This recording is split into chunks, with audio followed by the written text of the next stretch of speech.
Hello, my friends. I had some very interesting experiences happen lately, and so I wanted to share this with you. So I'm going to start with a preface that I very much love following things like Mercury retrograde and the positioning of the moon and the stars and things when things happen. I'm exploring the truth of this. And so you may believe it, you may not, that's okay. But I just wanted to preface what I'm about to share.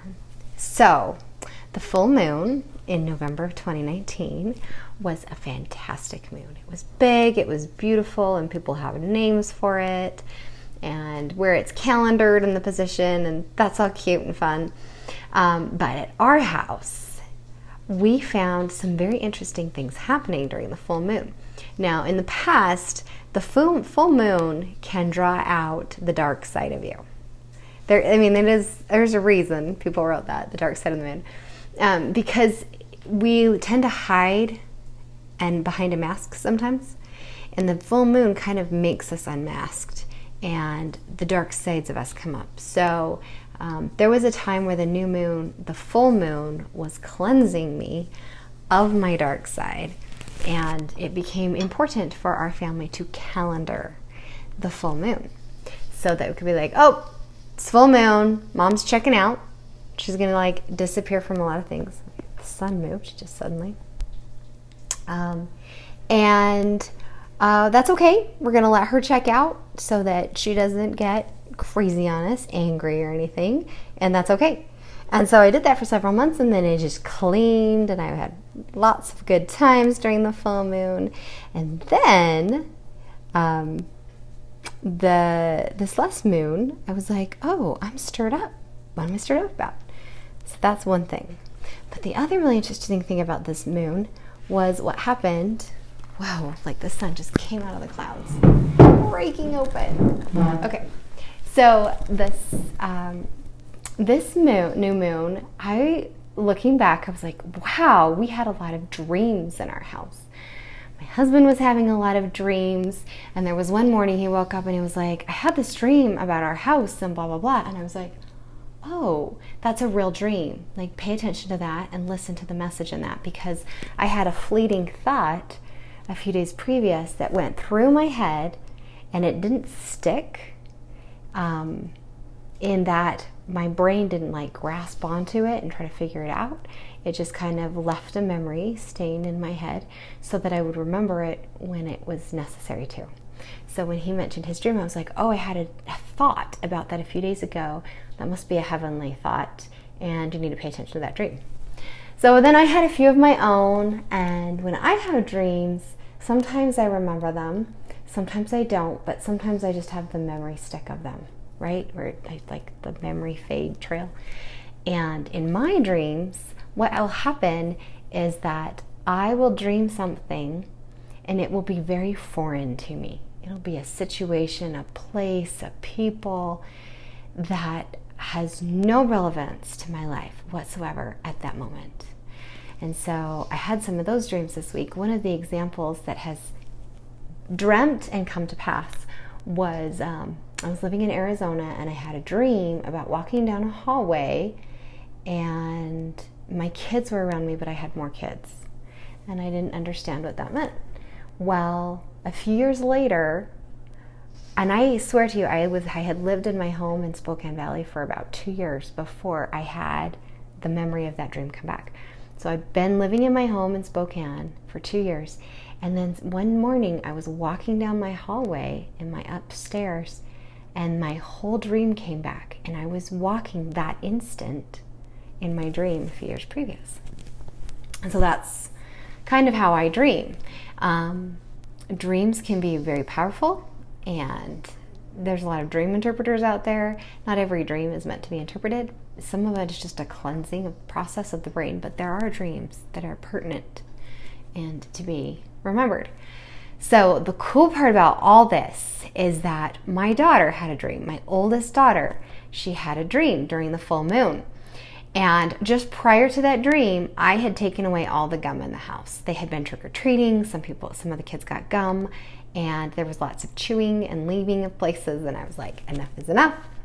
I despise chewing with mouth open. I despise finding this in odd places. We're done. And I took all the gum and I hid it. And I told all the kids, it will take you probably a year to find where I hid the gum in the house. And of course, they go to all my normal hiding places and it's not there. And they don't know where it is. So I plant this video here because they won't find it here for a year at least. So what happened was, my daughter had a dream one night. So she woke up the next morning and said, Mom, I dreamt I found where your gum stash was. And she explains where it was in her dream. And I was like, well, that's very interesting. And I went to my husband later and I said, her dream was dead on. If she actually followed that dream, she would find my gum stash. So it took probably about 2 weeks before I finally said, maybe a week and a half. Hey, she came, Mom, where's the gum? And I said, remember your dream about the gum? And she said, yeah. And I'm like, think about it. Think about your dream. Your dream was right. She was like, what? Yeah, your dream was right. So she starts thinking about it. She's like, okay, it was in the front room and it was in a cubby. And I was like, okay, so front room, where is the closest cubby? Big cubby. So she goes to the most obvious spot. And I was like, And you don't even have to search through all there. Like, it's not hiding in there, I promise you. So we go through and I finally show her where it is. And she, like, the end result, she goes back to her dream. And she's like, Mom, my dream was right. I was like, I know. Isn't it cool how dreams happen that way? Now, what I love about this is how kids can really develop for themselves that knowledge of higher power and dreams, and when the unseen side of angels speak to us, like all of that, right?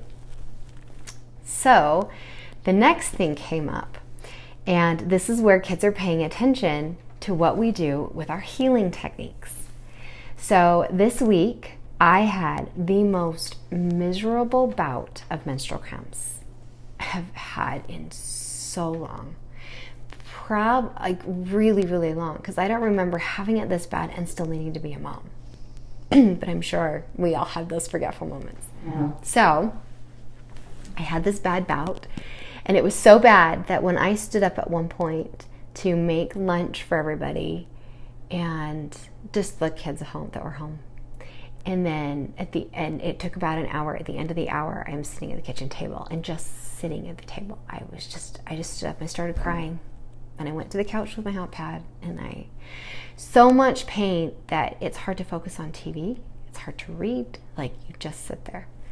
So I had somebody call me in the middle of this, and because she wanted to get an essential oil application on her back. And it was the day that we had decided to do it. So she's like, are you still up for this? And I was like, I can't get off my couch. I can hardly hold a thought. I'm sorry, it's not going to happen today. And so her question to me was, well, have you tapped it out? I said, I will get there eventually, but right now the pain is so intense, I can't even put together the words to tap it out. Like, I can't even grasp that concept right now. So if you understand what that is, it's like when the pain is so intense, the brain kind of checks out. And so you can just, if you can stay present in your body, just feel it. So I was just feeling it. So my daughter, again, the same one who had the dream, comes home from school, and things are moving along with all the kids except me on the couch. And I took 2 naps that day. So she had come home during my second nap. And I said, I'm just really sorry. I can't do anything today as a mom. Like, this pain level's too high. Bear in mind, I know there's over-the-counter drugs. I don't believe in them. At one point, I found out that if I had taken them for the arthritic pain in my body, I would have had a lot of spontaneous abortions. So, not my gig. Oils are my gig. But the oils weren't working, and I kept trying to muscle test them, and then the pain would be overcoming, and I would just check out.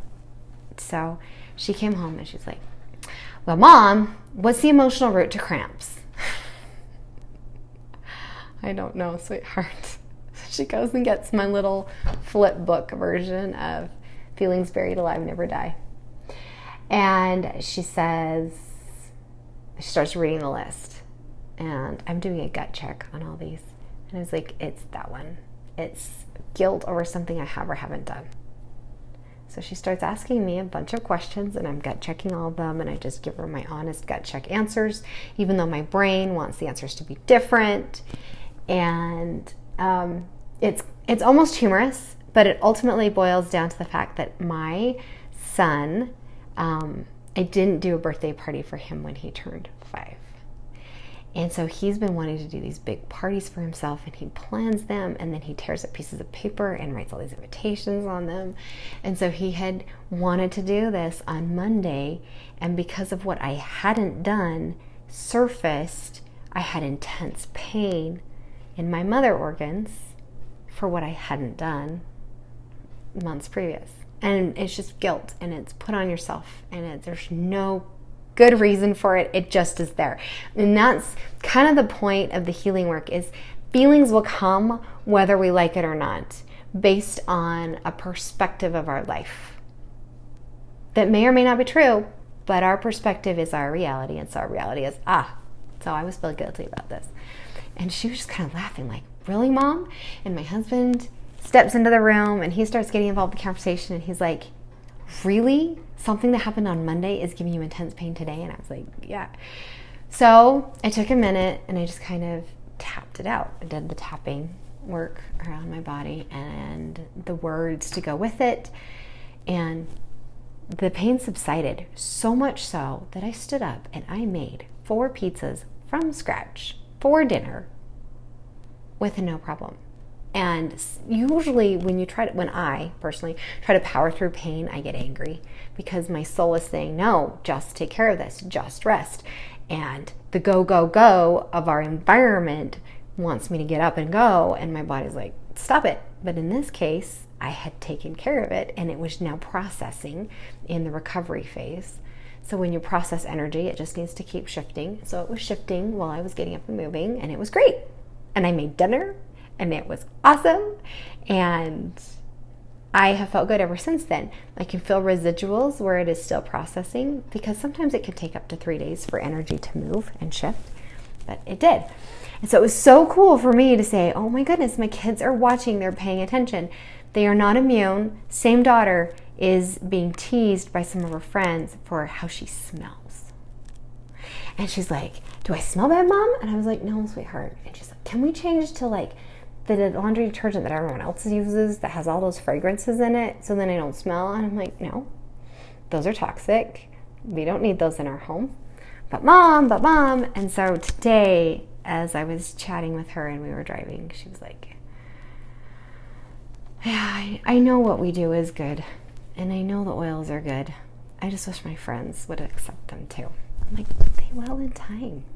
True friends are going to tease you about what they don't understand, but they will not tease you so relentlessly that they don't deserve to be friends anymore.